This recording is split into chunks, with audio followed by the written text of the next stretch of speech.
Welcome to webinar number 1, Smoking and Vaping.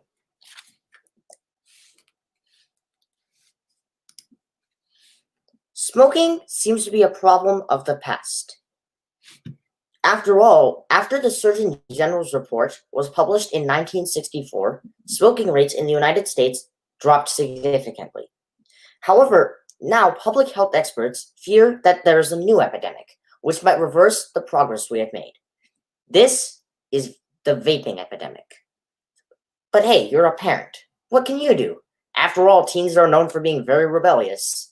And they probably won't listen to you. Well, that's why you're in this webinar. In this webinar, I'll talk about smoking and vaping and what you can do to help your teen. But before we begin, who am I? I am Vinay Kalva, the co-founder of Live Well Teens. Live Well Teens publishes blog posts and webinars on teenage and pre-teenage issues. We want teens to balance their physical, social, and mental health for optimal well-being. This material is intended for parents, teens, tweens, counselors, and others who are helping this age group. Our website is at livewellteens.org, as you can see right. Oh, sorry. Here. Around here. Well, where's the text? Yeah, as you can see on the left corner of the page, or as you saw. Anyways, there are 2 different webinars in order to accommodate different learning styles, formal and casual. The casual webinar was yesterday, and right now you're sitting in the formal webinar. So without further ado, let's begin.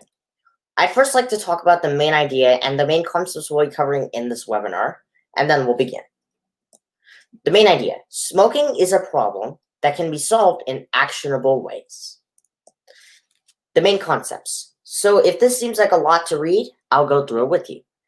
First, we'll talk about the complex process that is addiction. Then we'll talk about the long history of tobacco and the immense lobbying power that the tobacco industry holds. We'll also talk about why smoking is more harmful than people think it is, and the different chemicals in cigarettes that are toxic to health. We'll also discuss why vaping is not safe and may or may not achieve the objective of helping smokers to quit smoking. And finally, we'll talk about some ways to help your teenagers understand this information without having to sit through a long webinar. Well, that is if they choose not to. So, before we begin, disclaimer: this webinar is for educational purposes only and is not a substitute for the advice and guidance of your primary care physician or medical specialist. Okay, so let's get started. First of all, let's talk about addiction. According to the Merriam-Webster Online Dictionary, addiction is, quote-unquote, a strong inclination to indulge in something repeatedly. And the emphasis on repeatedly, because addiction doesn't happen the moment you use this addictive substance. It takes time for addiction to occur, as we'll see in this figure. So as you can see, when someone uses an addictive substance, chemicals in that addictive substance enter the brain. The brain releases the neurotransmitter dopamine, which makes you feel happy and pleasurable. Now, this could seem like a problem, and it is. After all, the user, once feeling this dopamine hit, will use the addictive substance again and again and again and again. And over time, even the body will adjust too. So in order to keep the body and the brain happy, the user will use the addictive substance because he or she can't escape that dopamine high. However, as I mentioned, it takes time for this to happen, this addictive mindset to take hold. Because after all, the body will adjust to someone using an addictive substance over time. Same thing with the brain.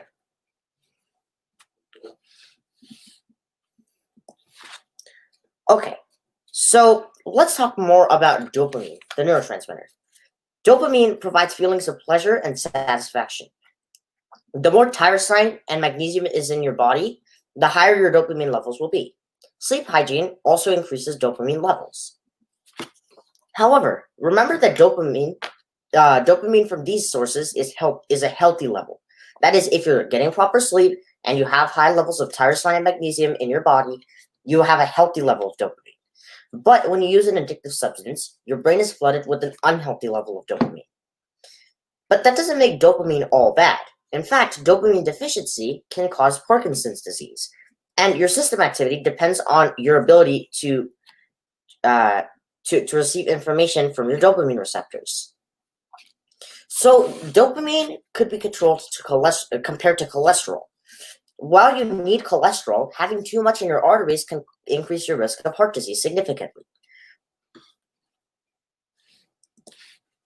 Let's talk about dopamine specifically where it applies to smoking. Cigarettes are one of the many substances that activate dopamine in your brain. Over time, because a user wants a dopamine high, the body becomes addicted. So dopamine activates the desired part of the brain. However, the body dislikes cigarettes because obviously it makes your body feel terrible, but your brain overrides the body. Thus, smoking becomes addictive. The reason there's this arrow is just because smoking has a relationship with the body. As in, the body, although it originally feels terrible and it's trying to tell you the truth, which is that smoking is hurting your body, your brain overrides, and over time, even some parts of your body start overriding other parts that are being harmed. So, considering the fact that smoking is so terrible, why would people smoke cigarettes anyways? Well, that's a good question. We'll talk about the history of cigarettes. So we'll discuss specifically the history of the tobacco plant, how cigarette production became industrialized, and then how smoking went after that. Let's start off with the history of tobacco. Tobacco is a plant related to vegetables, nightshades, and flowers. It was first grown by the Native Americans.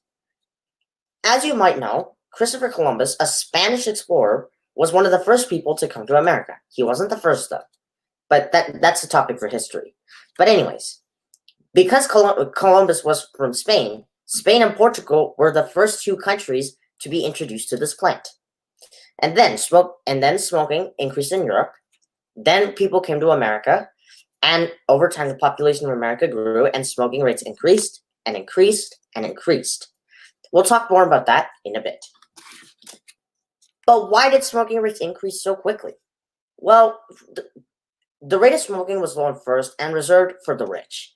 Obviously, because there are very low numbers of cigarettes in the world. However, after the Industrial Revolution, industrial processes allowed cigarettes to be manufactured faster and in higher quantities. Thus, the price dropped according to the economics law of supply and demand. And when this price dropped, everybody could afford cigarettes. So people started smoking more and more and more. So because smoking was affordable, people smoked more, and it hurt their bodies.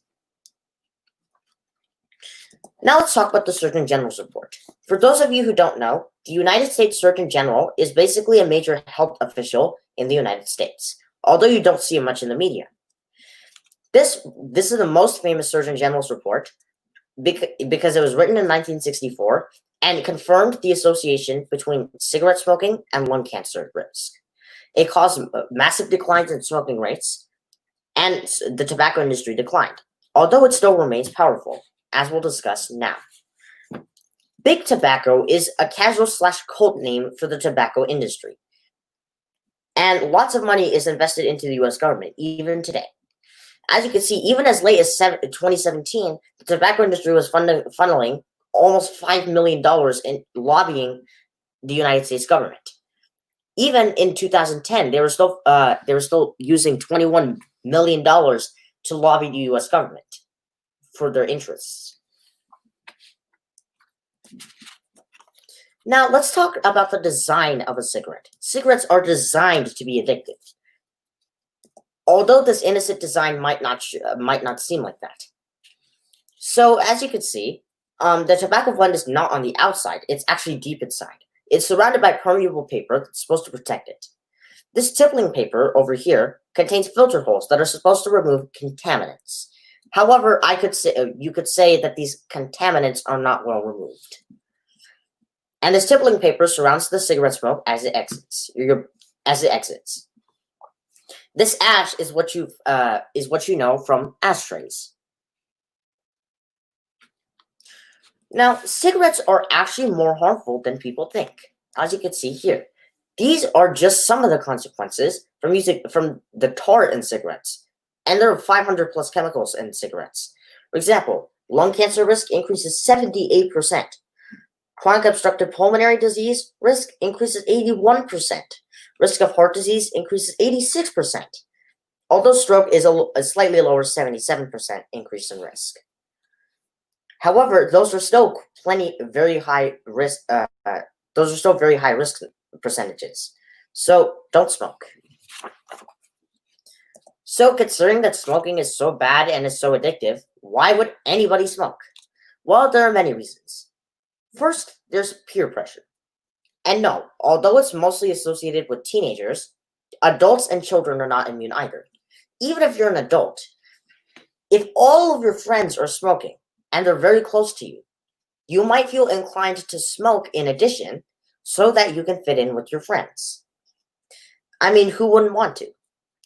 Another reason might be stress. When you are stressed, you generally don't make good decisions, and you're always looking for a way to vent your stress out. One way many people do it is by smoking or using other substances, because it makes them feel good and temporarily relieves them of stress. We'll talk more about stress in our stress, depression, and anxiety webinar coming up soon. Next is lack of sleep. Have you ever noticed that when you haven't slept well the previous night, you just don't work properly? Your body just doesn't work and you can't think straight?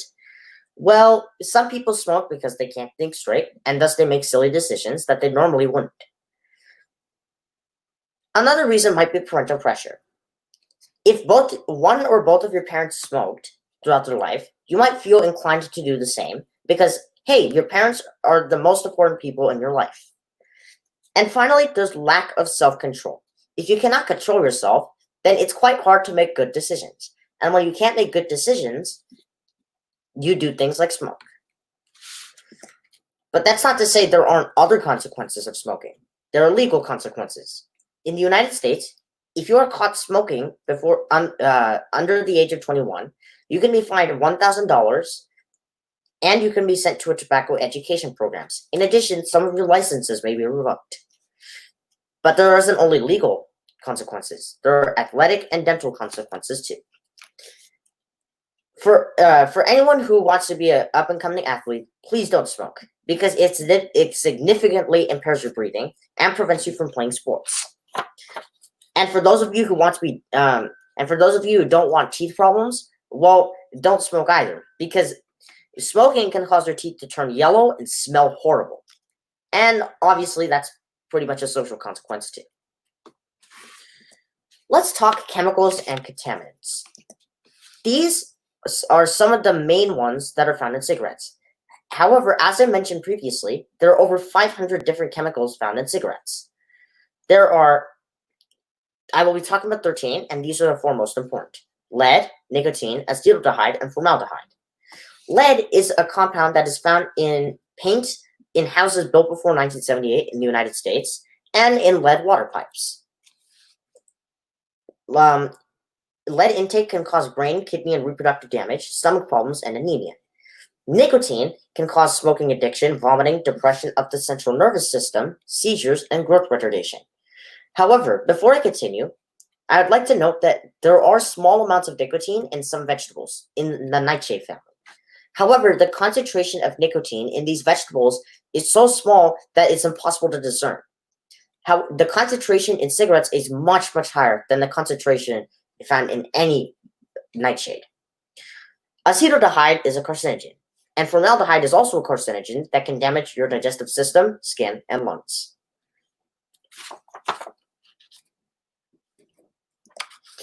More unsafe chemicals. Okay, so let's start off with cadmium. Cadmium is a carcinogen that damages your brain, kidneys, and liver. It is used often in batteries, non-corrosive metal coating, pigments, and bearings. Chromium. Chromium causes lung cancer and is used in wood treatment and preservatives. Carbon monoxide is a poisonous gas that cannot be differentiated from oxygen. It decreases muscle and heart function significantly. This compound is often emitted from cars that are idling. Isoprene. Isoprene is a skin, eye, and mucus irritant that is used in rubber. It is similar to a carcinogen and may cause genetic defects. It is also harmful to aquatic life. Nickel is a mutagenic carcinogen that causes asthma, respiratory infection, heart problems, skin reactions, organ damage, and may even be cancerous. Phenol. Phenol is harmful for the central nervous system, cardiovascular system, and other bodily systems. It is used in resins, in plywood, and construction. It is toxic if you inhale it, consume it, or if it comes into contact with your skin. Pyridine. Pyridine is an eye and respiratory tract irritant that may also cause liver damage. It is used in industrial solvents. Styrene. Styrene is an eye irritant that slows down your reflexes and causes headaches. It is commonly used in fiberglass, pipes, etc. And finally, toluene. Toluene causes anorexia nervosa, and eating disorder, nausea, weakness, and drunken movements. It is harmful if inhaled. It is commonly found in industrial resins, oils, and solvents. So, if you want to have industrial material in your lungs, then go ahead and smoke. All right, we're going to take a 5-minute break, and we will resume the webinar after that.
All right, our break's up. Let's continue. Let's start with vaping. Vaping is the use of electronic cigarettes. It is the inhalation of aerosols that are heated by a coil. These aerosols start as liquid. Now, before we continue, I'd like to talk about the terms that we will be using in this webinar. Vape is a commonly used term. A synonym for that term is electronic cigarette, because this type of cigarette uses electricity to power a coil that heats e-liquid. The vapor from the vapor heated by the coil is inhaled into the body.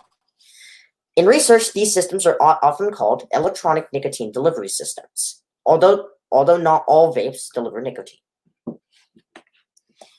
Let's talk about the design. So as I just said, vapes use coil to heat e-liquid, and the e-liquid turns into a vapor, which is inhaled into the body via a mouthpiece, as you can see here. So the e-liquid will be in this reservoir. It will pass through this soaking wick, where it will be heated by a coil.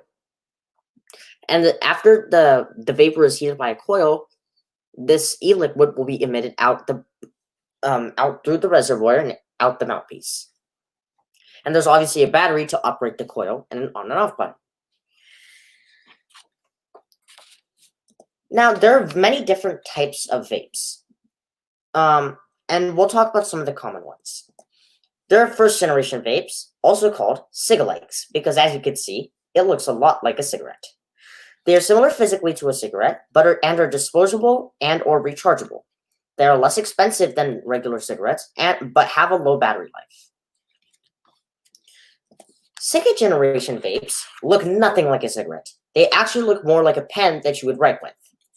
That's why they're also called vaporizer pens or vape pens. They're not at all shaped, as we mentioned, they're not at all shaped like cigarettes. They're slim like a pen. They're refillable like a pen. They're disposable like a pen, but they're rechargeable, unlike a pen. And third generation vapes. They are much larger and way more modifiable. Maybe that's why they're called mods, a video game terminology for modifications. They're generally rechargeable and deliver a higher level of nicotine into the body. They can also be called electronic hookahs. Well, electronic hookahs are included in this category. And finally, there are Juuls. Juul is a company which manufactures a very popular vaping product. These products look like USB drives that you would insert into your computer. However, they're actually vaping devices that can be recharged using a laptop or a computer with a USB port. Sometimes you will refer to someone vaping. Sometimes you refer to vape. Some people will refer to vaping as juuling. In that case, that means they use a Juul vape. That may mean they use a Juul vape, but not necessarily. Let's talk chemicals in e-cigarettes. Electronic cigarettes. Normal cigarettes have some chemicals, but there are over 15,000 different flavors of e-cigarettes. There are many different chemicals in each of these flavors, plus propylene glycol. What about smoking versus vaping? Is vaping actually safe? Well, some people like to say that electronic cigarettes are 95% safer than cigarettes, but that doesn't make electronic cigarettes good. It just makes them less toxic. It's like comparing jumping off of a building to jumping off of a. It's like comparing jumping off of a cliff to jumping off of a building. Sure, you're less likely to get hurt if you jump off a building, but that doesn't mean it's good to jump off a building either. However, I would mention that electronic cigarettes are more popular among teens because they can be personalized. Let's talk about the differences. Cigarettes can be used once, but electronic cigarettes, depending on the product, can be used multiple times because they can be recharged. No wonder cigarettes are declining in popularity, while electronic cigarettes are increasing in popularity. In addition, cigarettes aren't that flexible. There are fewer flavors, but electronic cigarettes can be personalized with over 15,000 flavors. Cigarettes require tobacco, but not all electronic cigarettes actually require tobacco. You just need some e-liquid that is heated on the coil.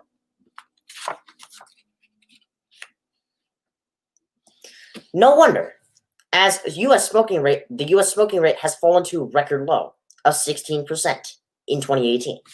And in 2019, almost a quarter of 12th graders tried vaping. In 10th grade, that's a 1 out of 5. And in 8th grade, that's close to 1 in 10 8th graders who have tried vaping. That's awful. And that's the last year. Now, is vaping actually effective at helping people to quit smoking? That's a question that's been debated. That's a question whose answer has been repeatedly debated. Before we begin talking about this table, I'd like to mention 2 terms that are important for you to know. What a Cochrane review is, and what a systematic review and meta-analysis is. Let's start off with systematic review and meta-analysis. In a systematic review, researchers search for all available studies on a topic. Then, based on selection criteria, they screen every single one and exclude or include studies based on how relevant they are to the criteria. Then, from whatever is left, the researchers make conclusions. So the systematic review is finding the information, and the meta-analysis is doing all the data. And coming with the conclusion. The second is Cochrane review. Cochrane reviews are made by the Cochrane Group, an international group that according to Dr. Michael Greger, basically came up with the idea of evidence-based medicine. But the Cochrane review on vaping and quitting smoking analyzed only 2 randomized controlled trials, because at the time there were only 2. What they found was smokers using nicotine e-cigarettes were more likely to quit than placebo, irrelevant to the topic. Another review analyzed both randomized controlled trials and prospective cohort studies. It analyzed 3, though, because it was conducted later, 1 year later. It analyzed 12 papers and came out inconclusive, stating that there was limited evidence on whether vaping and reducing or ending tobacco smoking. In addition, the paper stated that data used was low certainty. Another review published in the Journal of the American Medical Association of Pediatrics evaluated 9 longitudinal studies. Adolescents who initially used e-cigarettes were more likely to start smoking so it proved ineffective. The last one was published in the Lancet Respiratory Medicine. And from this trial, e-cigarette use made people less likely to quit. And this one was the largest, analyzing 38 different clinical trials, cohort, and cross-sectional studies. To read the limitations, there were few trials at the time the paper was written. However, there are more now. For the other limitations, I recommend you read the paper. The link is in the sources document. A note on safety. While it's true that vaping is safer than smoking, that doesn't make vaping healthy. In fact, I'm sure some of you here in the U.S. have heard that some teenagers have died after using electronic cigarettes. Now, how do we deal with smoking and vaping? After all, teens aren't known for listening to their parents. One thing parents can do is ensure that teens are sleeping adequately, taking their vitamins, and are informed about these products. Cigarette limits have not worked. So here's what I recommend. You can advocate for cigarette taxes, education programs, and you can also try to avoid secondhand smoke and be involved with your children. An ineffective strategy would be advocating for raising for the smoking age or advocating for the use of roll your own cigarettes. What about talking to your team? This is more important. Now, you should be direct with your questions, but you need to be calm. That is important.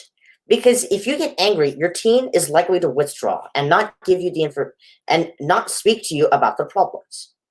You need to gently direct your teens in the right direction and be curious. So here are some starter questions to ask your teen. When did you start smoking or vaping, if they are? What did you think before they tried? Maybe they thought, I know the vaping is bad. What about when after they tried? Oh, I'm wrong. Or, oh, I'm right. If they're still smoking or vaping, you should ask them if they're feeling better when they smoke or vape. This might give you insight onto whether or not they're actually addicted. For example, someone who is addicted to vaping or smoking might say they feel better when they smoke or vape, and someone who doesn't might have already quit or is trying to quit right now. But here's something you should not do. You should not get angry, but you can share your own stories if they're applicable. Showing a chart like this might even work. So I'll go through this chart with you, but remember that there are other charts like this on the internet. And I highly recommend that you show one of the, either this or one of those other charts to your kids. After 20 minutes of quitting, your heart rate and blood pressure drop. After 12 hours, half a day, carbon monoxide levels in your blood drop to normal. After just 2 to 12 weeks, your blood circulation improves and your lung function gets better. After 1 to 9 months, coughing and shortness of breath decrease. Within a year, your risk of coronary heart disease is half that of a smoker. Excellent. Within 5 to 15 years, your risk of stroke is reduced to that of a non-smoker. In 15 years, the risk of coronary heart disease is that of a person who never smoked. And in 10 years, the risk of your lung cancer is about half that of a smoker. And the risk of mouth, throat, esophagus, bladder, cervix, and pancreas cancer decreases significantly. And ensure that you're visiting your physician for advice. Now, please make sure you're keeping control of your emotional volcano, because if you let your emotional volcano explode, you will not be forming a new island. Well, actually, you will be forming a new island, except an island in which your teen is not there. Your teen will withdraw and will probably not give you the information that you need most, because your teen might be scared that if he or she tells you, you might get angry and might overreact. A note on secondhand smoke. This is dangerous for people. Let's talk about pregnancy consequences. Let's just talk about the consequences of being exposed to secondhand smoke when pregnant. It increases in studies of rats. Exposure to secondhand smoke increased fatal cardiorhythmias in 4 to 5 month rats. After pregnancy, infants who are exposed to secondhand smoke may face sudden infant death syndrome, a common cause of death among infants.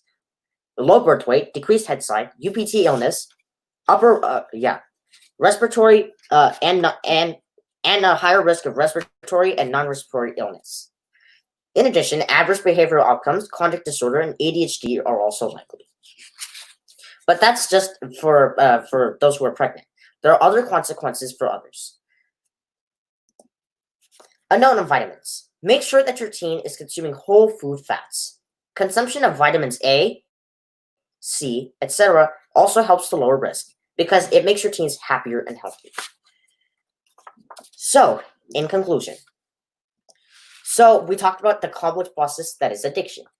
We talked about the long history of tobacco and how smoking is more harmful than people think. We discussed the immense lobbying power of the tobacco industry and the chemicals in cigarettes that are harmful to health, plain cigarettes and electronic ones. We also discussed why using electronic cigarettes is unsafe and did not achieve the objective of helping smokers to quit, or may or may not. And finally, we talked about persuading some strategies to persuade your teen to avoid smoking. So the main idea: smoking is a problem that can be solved in actionable ways. Thank you to Slides Carnival for providing this template. I could not have made this presentation without them. Q&A session. So the Q&A. So because this is a recording, we will be answering three questions that were received from our viewers, and thank you to those viewers who asked those questions. So we're going to start in 2 minutes. If you'd like, please finish up your notes and give our Q&A session a listen.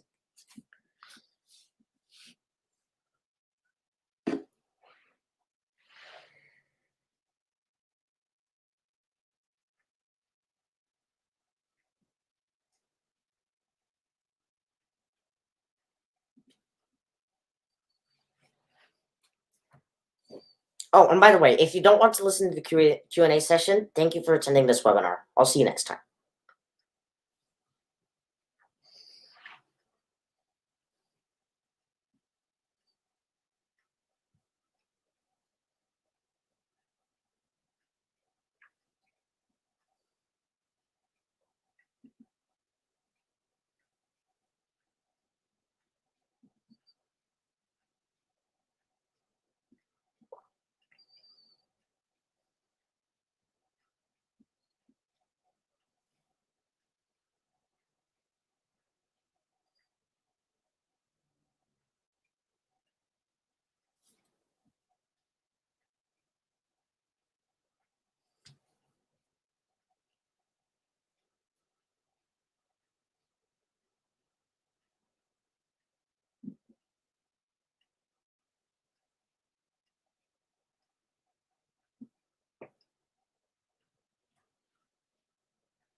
All right, we're going to start our Q&A session. So I'll answer 3 common questions. The first question, what was your motivation for this webinar? My motivation for this webinar was that many teens smoke and vape without knowing the facts. In addition, many adults don't know how to help. Thus, I decided to do some research. And after doing this research, I came up with this webinar, which contains a lot of information on how to help your teens and some information to provide to them. Another question I received was, what should schools do to stop smoking and vaping? The first strategy I would recommend is educating every person in the school about smoking and vaping, giving them the facts. If that's not possible, then the second alternative would be to find kids, find a certain amount of money, say $10 or $20, to kids caught smoking or vaping, and send them to a tobacco education program, similar to the fines that would be faced by anyone smoking or vaping underage. The third option would be counseling if this teen continues to smoke or vape a lot without stopping with the fine. The last alternative would be to ban smoke. The last resort would be to ban smoking and vaping. The reason this is the last resort is because banning stuff tends not to work. Because after a product is banned, many people will try to get the product either illegally or under the rules, around regulations. The final question I got is secondhand smoke dangerous? Secondhand or passive smoking? Yes, it is. But if you have someone in your house who does smoke, the first thing I would recommend is that they smoke outside. Second, if you are next to a person who is actively smoking, do not sit to the side of them. Because when cigarette smoke exits someone's mouth, it goes to the sides more than to the front. So sit in front of someone who is smoking and not to the side. Finally, do not keep windows open above an area where people smoke, as the wind will cause it to rise up and enter the rooms. Anyways, those were the main 3 questions that I've received. Thank you for watching this webinar recording, and I will see you next time. Thanks.